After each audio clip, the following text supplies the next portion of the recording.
What you gonna do? You say you a champ, but do you practice like a champ? You say you a champ, do you fight like a champ? You say you a champ, do you have the mentality of a champ?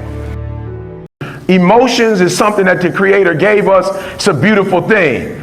But when you get to the point where your emotions don't allow you to perform at a high level, we got a problem. Right? So when you get emotional to the point where you cannot produce, then we got a problem. It's that when you're under immense pressure, you go back to being who you are. Oh, catch what I just said. When you are under immense pressure, what you do is you go back, you revert back to who you really are. And so we got to make sure that we allow you to practice now, so when your game sevens come, principle number one, I don't need you to be deep. Number one, I just need you to be aware. I need you to know what the score is. Number one, just be aware. And here's what kills me about some of our babies. When you are born and raised in Chicago for your life, you have to be aware. So why is it that you are aware for your life, but you're not aware for your mind, and you're not aware for your future? And so principle number one, I don't need you just standing there. I don't need you to stand there. This is what I need you to do. Hear me and hear me closely. You have to understand that your greatest commodity, not your shoes, not your car, not your clothes, it's your mind, son. Your mind is the most important thing you have, and you got to control it. You got to control it. I don't care what's happening. You have to control it. So number one, okay, I'm not, in basketball, but somebody should have had a conversation. So number one, make sure if you're not aware, you're hanging out with people who are aware. So when we ask you to practice, don't think we try to hurt your feelings. When we ask you to practice, we're not tripping on trying to hurt you. When we tell you to practice, we understand that life gonna bust you in your mouth. And the only way to get through life is that you gotta go, I've been here before. Skill is the only way you guys become successful. Where I come from, we use will too. Where you come from, you all A's and B's. Where you come from, you just know it or you don't know it. Where I come from, it's will. Where I come from, you do it 3 weeks earlier than everybody else. And you keep turning it in over and over again. And they show you red and you turn it back in. And then you turn it back in. Iteration after iteration, edit after edit. And by turn-in day. So go back, homework. Go back, watch Reggie Miller. I don't care what game it is. I care. He's looking forward to it. Give me the rock. Boom. Number one, awareness. I need you to be aware of your surroundings. I need you to be aware of your teacher. 50% of your problems are over once you know what the problem is. Listen to me, number one, I just need a sense of awareness. I'm not the smartest dude, but I get to a place and then we make our move. From this day forward, I need both your eyes wide open. And I need you to take notes of what you see, and then I need you to make your moves. 2.5 years homeless. I survived the streets, homeless. There was a couple things I was aware of. I was aware on both sides of my family that the men in our family used drugs. I was aware, a sense of awareness. And I started seeing stuff that was happening in their lives that wasn't necessarily productive. And I started noticing. I just started taking notes. Okay, they used drugs or alcohol. Okay, some finished, most of them didn't finish school. Okay, they all had multiple women, kids by multiple women, and didn't take care of some of the babies. Got it. Not rocket science. You don't need no PhD for that. So I was like, okay, boom, boom. 47 years old. I've never drank ever. I've never smoked. I'm not telling you not to drink or smoke. I'm telling you I was aware the men in my family are not necessarily successful, and let's find out why.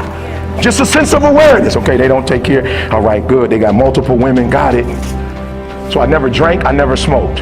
I dropped out, and when I dropped out, guess what happened? I'm trying to tell y'all, when I dropped out of school, I started seeing stuff happen in my life, and I'm like, you said you weren't gonna be nothing like your daddy. You on the same path. You said with your mouth you weren't gonna be like him, but it looked like you about to be just like him. You gotta switch. What do I do, God? Do the opposite of what you're doing. Go to school. Make a commitment. Let me tell y'all something. I'm being 100. I made a commitment to that girl at 19 years old, and what I didn't understand is you make one commitment in your life, it's that much easier to make commitments in. When you make a commitment to somebody and you're able to stick with that commitment, only by the grace of God, but by the grace of God, not commit adultery. When you start making a commitment in one area, it becomes that much easier to make a commitment in school, and it becomes that much commitment. Okay, first it was my girl, then my kids. And then it was easy to make a commitment to school. It was easy to make a commitment to writing a book. It was easy to commit to becoming a motivational speaker. And it was easy to commit to doing a dissertation. So what I'm trying to tell you when you hear me in the spirit of the living God, I remember praying one day. I'm out praying 3 o'clock in the morning. I'm talking to the Creator at 3 o'clock in the morning, and I ain't where I want to be. And I'm like, God, I ain't where I want to be. And he was like, you stop being a victim. I said, what you mean a victim? Well, it ain't my fault my mom got pregnant at 17. It ain't my fault my daddy wasn't there. It ain't my fault they couldn't get along. It ain't my fault. He said, boy, you grown. You ain't 10 no more. The decisions you make right now is up to you. You crying about something that happened to you when you was a kid. You ain't even no kid no more. You a grown man. Take full ownership. The stupid stuff you doing, your parents didn't make you play no video games. And what you crying about? So what, your daddy wasn't there? Your mama ended up getting married. What you crying about? He went to work every day. He never beat you. He never abused you. Your mama did the best she knew how to do. What you crying about? You grew up in a house. What you crying about? You was never sexually assaulted. What you crying about? Till somebody beat your butt because you did something you wasn't supposed to do? What you crying about? Nobody just came home and started whipping you. Man up. Principle number 2, man up, stop crying. My teacher don't like you. Why? Why she don't like you? Maybe you talk too much. Maybe you disrespectful. Why don't say she don't like you? Go look in the mirror and take full ownership. Why does she not like me? I'll never forget, I said, God, I want to be one of the best at what I do. I want to change lives. And I got a call from Les Brown. And I flew to go meet Les Brown. He said, E.T., you should be making at least $50,000 internationally and $100,000 internationally. I was like, what? He was like, yeah, kid, you good. So I went home. I was like, God, why I ain't making $50,000? He said, because we watching the World Series. Because you watching the NBA Finals. You watching LeBron make his dreams become a reality.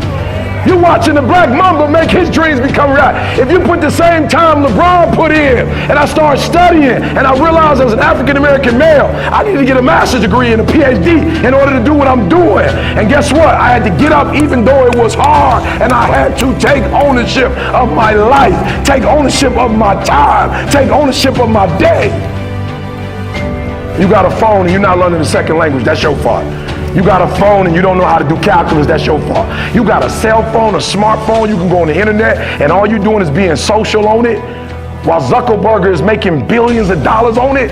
Showtime. Listen to me, one more thing, but I'll leave you with this. It's time to take ownership. You want your clothes washed? Mama, make the boy wash his clothes. Teach him how to separate the colors from the white. Mama, let your boy cook. Teach him how to cook. Let him take ownership. Make him go grocery shopping. He said, well, he don't know how to cook like me. Give him at least a day then. Give him 2 days. Take ownership. Teach him how to change the oil. Make him put gas in the car. Ownership. I love my daughter to life, but when we go to the gas station, my baby girl get out and pump the gas.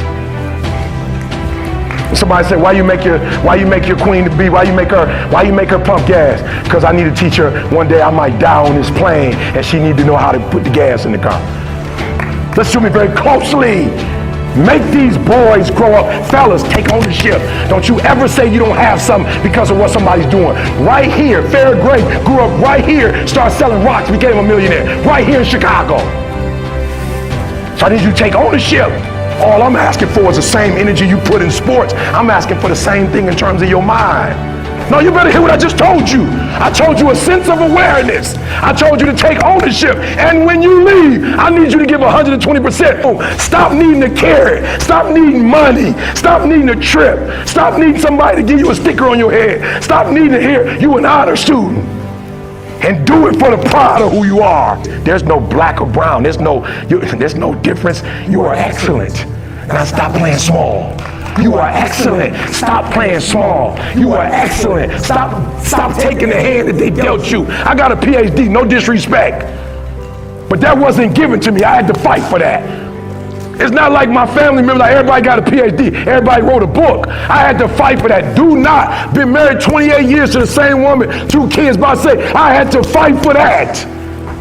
I had a few examples, but not a whole bunch of them. I had to fight for that. When you leave, what you fighting for? What's your legacy? What you gonna do? You say you a champ, but do you practice like a champ? You say you a champ, do you fight like a champ? You say you a champ, do you have the mentality of a champ?